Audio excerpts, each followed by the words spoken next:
can't believe I got you all to myself now. I don't get intimidated, girl, I celebrate it. So go ahead and make it, yeah. 자, 3학년 학생 여러분 안녕하세요. 역사 선생님입니다. 네, 오늘은 우리가 이제 민족을 분열시켜 통치하다 그 두 번째 시간을 한번 그 시간을 가져보려고 하는데요. 우리가 지난 시간에 문화 통치에 대한 복습을 한번 해봤잖아요. 그래서 오늘은 그러한 1920년대 경제적인 측면에서는 과연 어떠한 일들이 있었는지 한번 알아보도록 하겠습니다. 여러분들 준비되셨죠? 예, 한번 들어가 볼게요. 자, 오늘의 목차는 크게 세 가지 부분에 해당이 됩니다. 첫 번째로는요, 산미 증식 계획이라고 하는 그런 하나의 정책을 일제가 실시를 하는 거고요. 자, 두 번째로는 회사령과 관세를 철폐한다. 그런 내용들이 또 오늘 우리가 배워볼 예정입니다. 자, 그리고 세 번째로는 이 내용들 가지고 우리가 무엇을 배웠는지 한번 정리해보는 시간을 가져볼 테니까 오늘 이렇게 세 가지 파트로 한번 진행을 해보도록 할게요. 자, 먼저 산미 증식 계획의 실시에 대한 내용 부분입니다. 산미 증식 계획, 솔직히 무슨 내용인지 잘 모르겠죠. 네, 하나하나씩 좀 쪼개서 볼게요.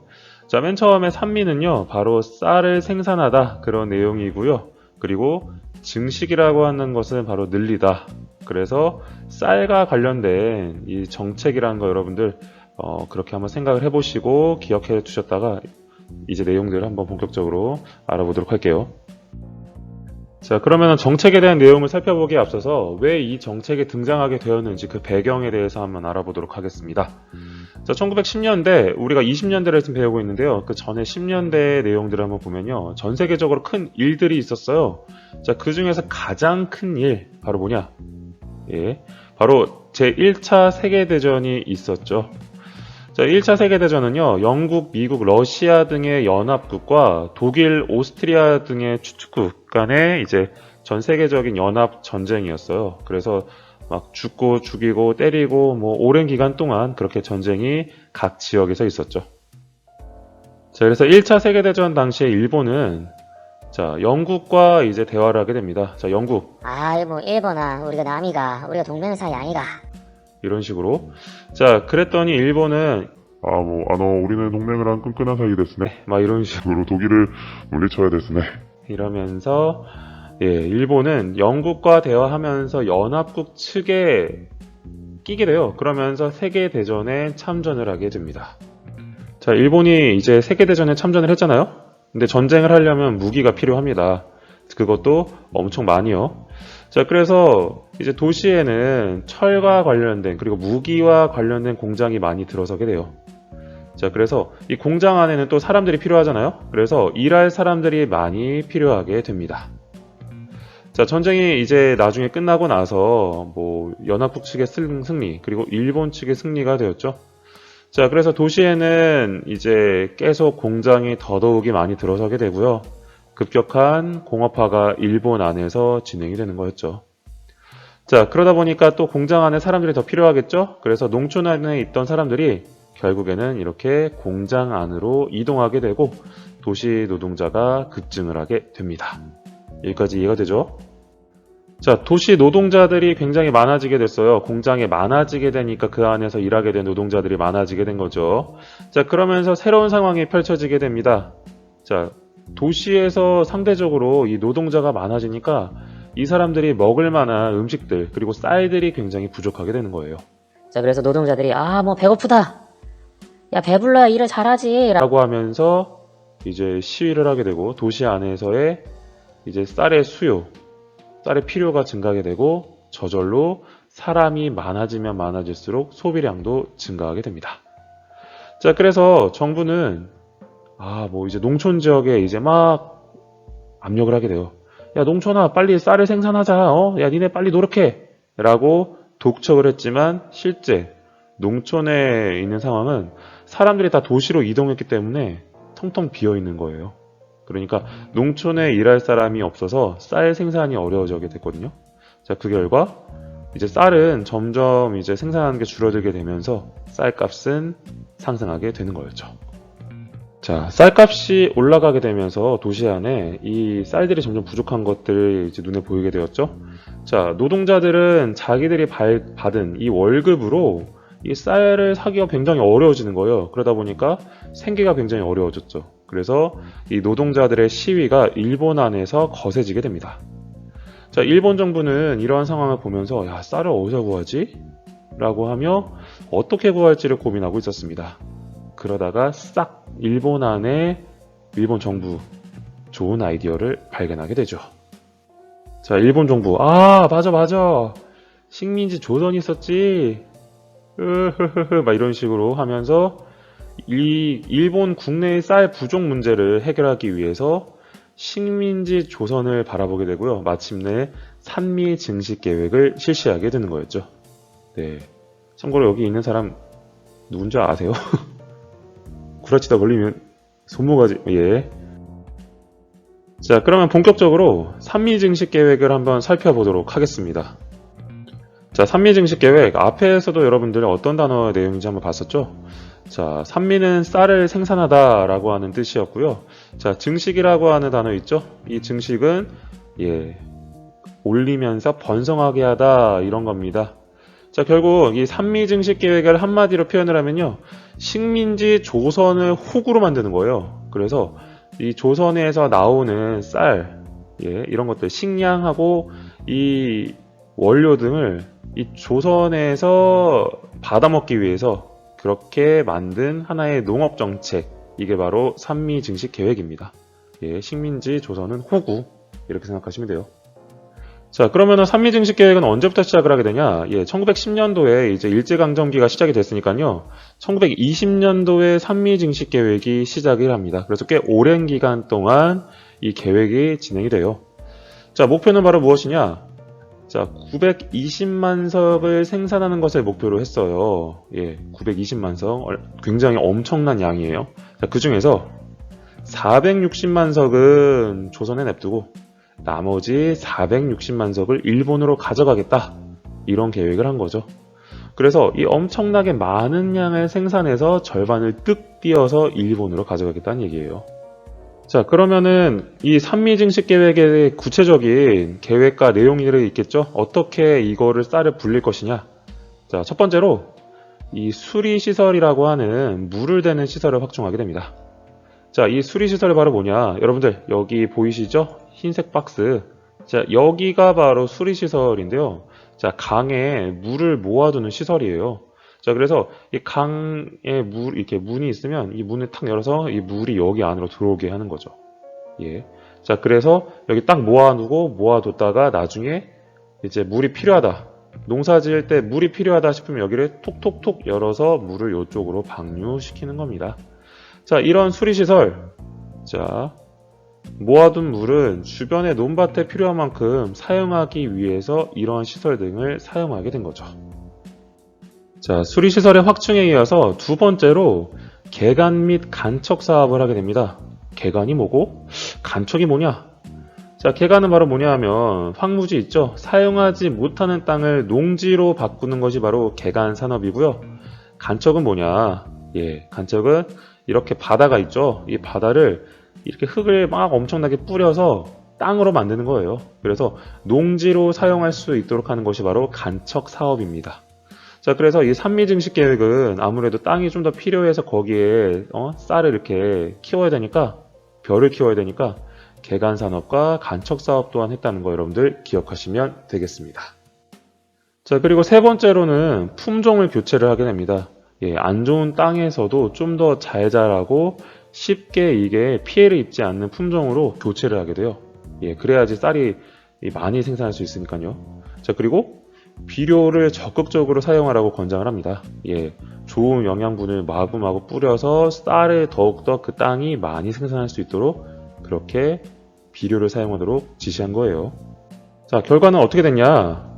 자, 원래 생산량이 있었어요. 조선 안에서. 자, 근데 산미 증식 계획을 통해서 자, 쌀 생산량이 늘어나게 됩니다. 자, 그래서 이 생산한 양, 늘어난 양을 바로 증산량이라고 불러요. 자, 근데 자, 실제로는 어떻게 됐냐? 근데 말이야, 이 증산량 있죠? 이 노란색 박스의 증산량보다 자, 일본으로 가져간 쌀의 양이 훨씬 더 많은 거예요. 유출량. 그래서 결국 한국에 남아있는 쌀의 양은 굉장히 줄어들게 되고 그만큼 식민지 조선 안에 있던 사람들의 먹을 것도 줄어들게 되었죠. 악랄하죠? 네. 자, 산미증식 계획의 결과에 대해서 한번 보도록 하겠습니다. 자, 결국 가장 먼저 한반도에서는 유출량이 굉장히 많았으니까 식량 사정이 굉장히 어려워집니다. 예, 당연히 쌀을 많이 가져가니까 없겠죠. 예. 자, 그리고 일본 같은 경우에는 어떻게 생각을 하냐? 일본 정부. 아, 야, 조선에 쌀이 부족하다고? 아, 야, 그러면은 호구짓을 더 못할 거 아니야? 안 돼. 그러면 안 돼. 우리가 그래도 조선 사람들을 좀 먹여 살리면서 우리가 좀 뽕을 뺄 수 있도록 해야 돼. 라고 하면서 식량에 대한 해결책을 생각하게 됩니다. 자, 식량 어딨지? 라고 하면서 갑자기 들려온 소식. 야, 만주 지역에서 먹을 것이 많이 재배된다고? 라고 하면서 일본은 만주 지역을 생각하게 되는 거죠. 자, 그리고 나서는 만주에서 잡곡을 들여오게 됩니다. 예. 그래서 한국인들에게 주게 되는 거였죠. 자, 원래 한국인들은 쌀을 먹고 싶어요. 근데 쌀을 못 먹고 잡곡을 이제 주게 되는 거죠. 뭐, 보리, 수수, 조, 콩, 막 이런 것들. 옥수수. 자, 그러면서 일본 정부는, 야, 쌀 대신 잡곡 먹으면 건강하자네. 야, 니네 이거 먹어봐. 라고 하면서, 예, 그렇게 안 좋은 대우를 해주게 되는 거였죠. 쌀 대신 잡곡. 자, 그리고 그 다음으로 식민지 조선의 농민들 있죠? 이 농민들은 일제에 의해서 큰 시련을 겪게 됩니다. 바로 어떤 시련이냐? 자, 농민들이 내야 되는 돈들이 꽤 있었다고 합니다. 바로 어떤 돈이냐? 첫 번째는 비료를 이제 뿌리는데 비료를 사는데 필요한 대금을 내라고 일제가 강요를 합니다. 그래서 야, 일본 정부는 야, 너희가 쓰는 비료 말고 야, 우리가 만든 비료가 더 좋아. 그러니까 너희가 이거 사야 돼?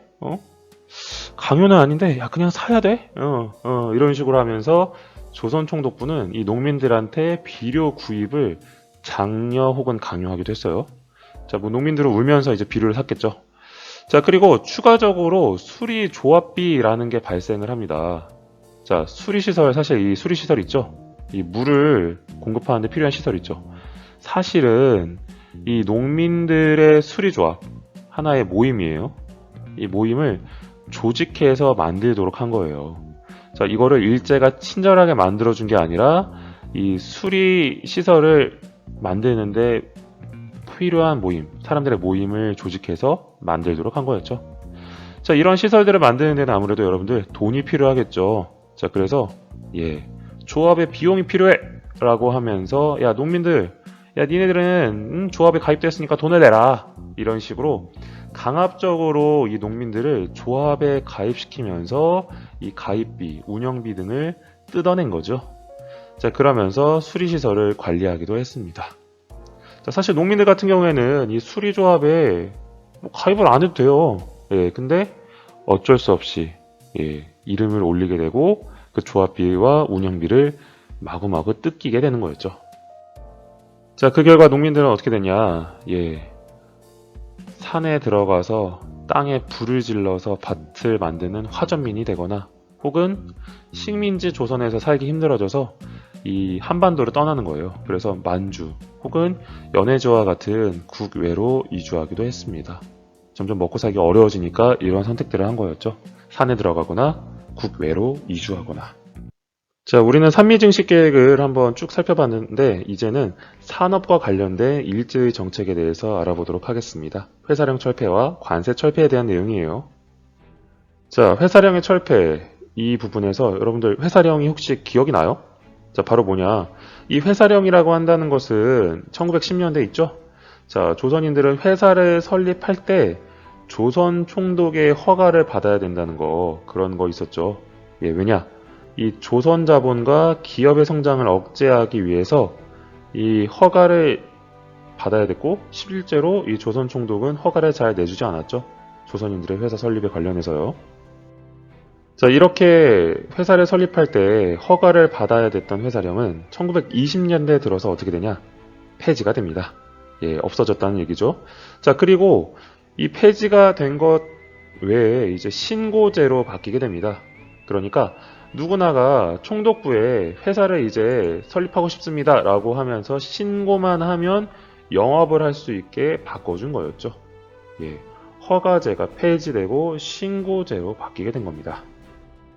자, 회사량이 폐지되고요. 왜 갑자기 이렇게 신고제로 바뀌었냐?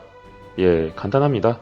자, 일본 자본이 한국 안으로 쉽게 들어올 수 있게 하기 위해서였죠. 자, 사실 허가는 조선 사람들의 주로 이제 허가제를 내기도 했지만 실제로 일본 자본들이 못 들어오게 조금 너희는 기다리고 있어라. 야, 니네도 허가 받아야 된다. 이러고 있었던 거였죠. 자, 근데 1920년대 일본 자본이 거대하게 성장을 하게 돼요. 그러니까 조선 총독은 야, 이만하면은 식민지 조선에서 좀 많이 털어먹을 수 있겠는데? 라고 하면서 이 허가제를 폐지하고 식민지 조선 안으로 일본 기업들이 들어오게 하면서 신고제로 바꾼 거였죠.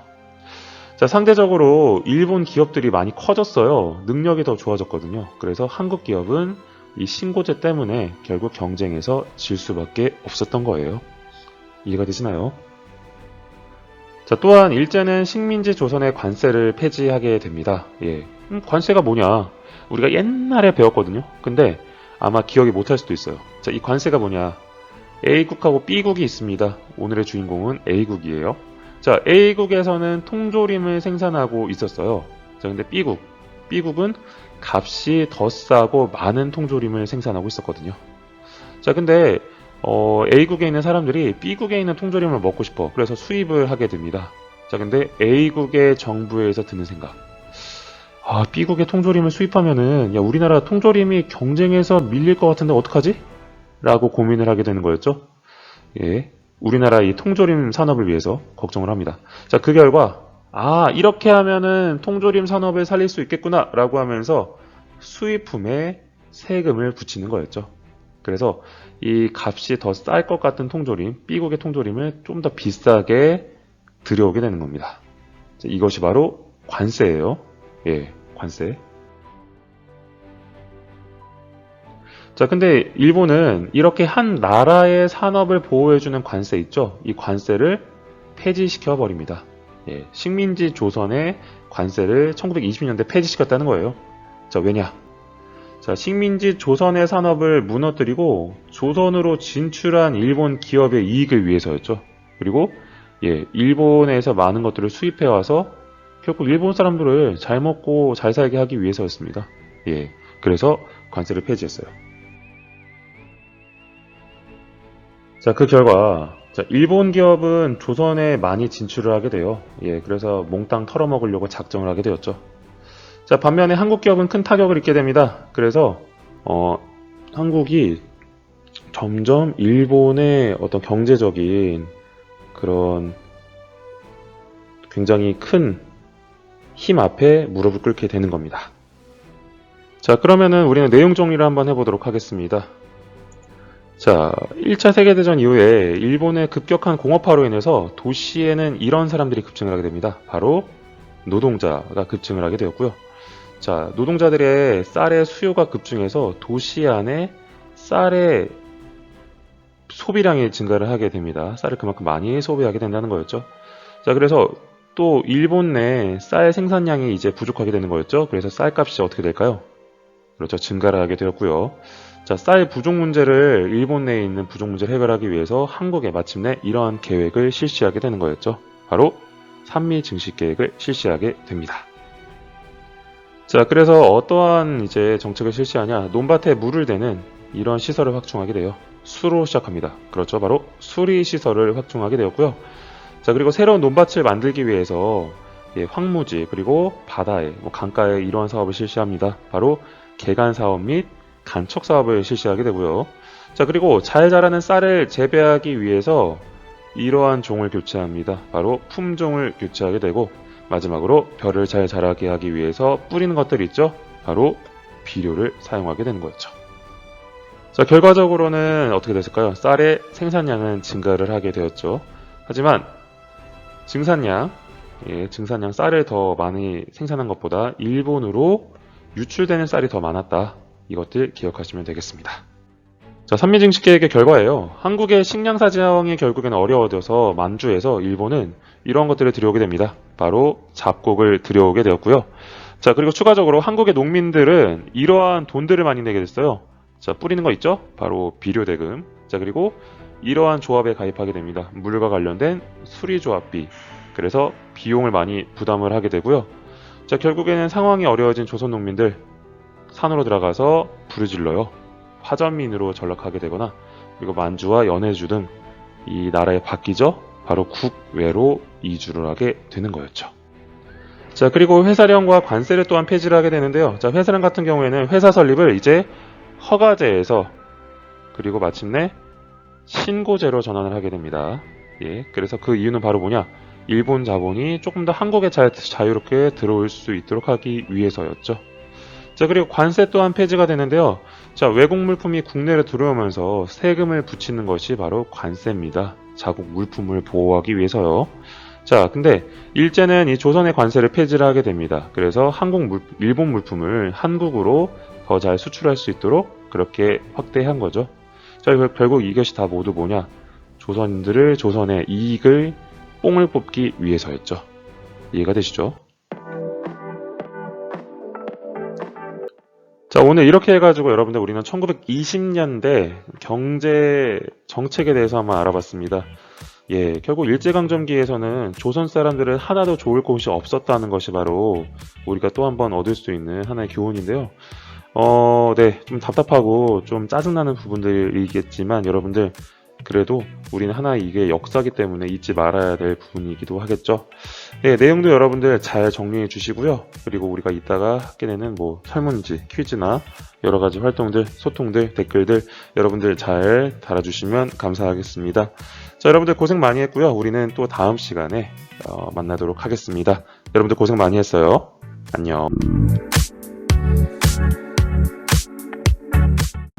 I sit by myself, talking to the moon.